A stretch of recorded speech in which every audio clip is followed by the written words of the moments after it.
Security is on high, as Laura just reported here in New York City. On this New Year's Eve, right now we're going to bring in Danny Coulson. He's a former FBI Deputy Assistant Director and FBI Hostage Rescue Team Commander. Definitely the person we want to talk to tonight. Danny, start with how important is police presence?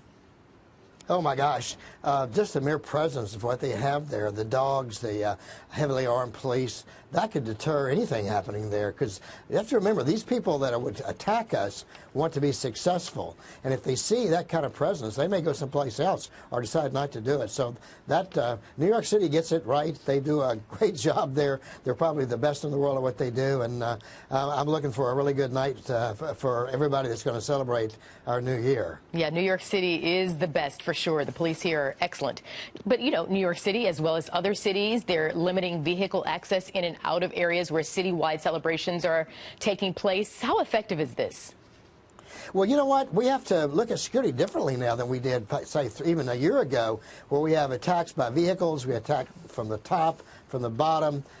One of the things that's really interesting here is they're using these wake vapor dogs that can actually sense the vapor from an explosive from several 20, 30 yards away, and they can go right to the source of the explosive. That's an amazing development we've had in law enforcement, and they're doing that. And that's, again, that actually is a huge deterrent. You see those dogs out there, nobody wants to deal with a dog, and I think it's a great idea they're doing that. And how do the police stop the would-be snipers?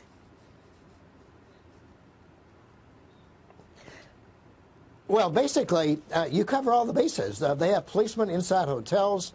They've talked about having hostage rescue capability, which is really a rapid entry situation. If they have a shooter, hopefully don't. If they do, they need to get in and neutralize the guy, and they have to have the ability to get in and do that, and they have that. I don't think there's a base here that they have not covered. From top down, bottom up, they've got it. They've got counter sniper teams, heavy police presence, and don't forget, they have a whole lot of undercover police officers in there, and that's a huge deterrent as well. It can solve the problem before it even starts. Absolutely. You know, listen, we, of course, we have acknowledged what great work the police officers here in New York and across the country do, and FBI agents, et cetera, everyone who's working on this evening. How tough is it, though, for all of these officers to coordinate across this country, especially tonight where the celebrations are taking place? I mean, we're saying how tough it is, and they've got all the boxes checked, but really, how big of a task is this for them? Well, really, it's not as big as you would think, because they do it every day. They don't just get ready for New Year's Eve. There are joint terrorism task forces all over the United States. Police, federal agencies like the FBI, ATF, they work together every day. They know each other, and they do joint operations. While this is kind of the Super Bowl of it, they've had a lot of preliminary games to get ready for this. And I think the fact that we have a much better cooperation between federal, state, and local officers today who know each other, and their commanders know each other, it's really not as difficult as you might think. That's good to hear. Well, Happy New Year to you, Danny Coulson. We'll see you next year. Thank you.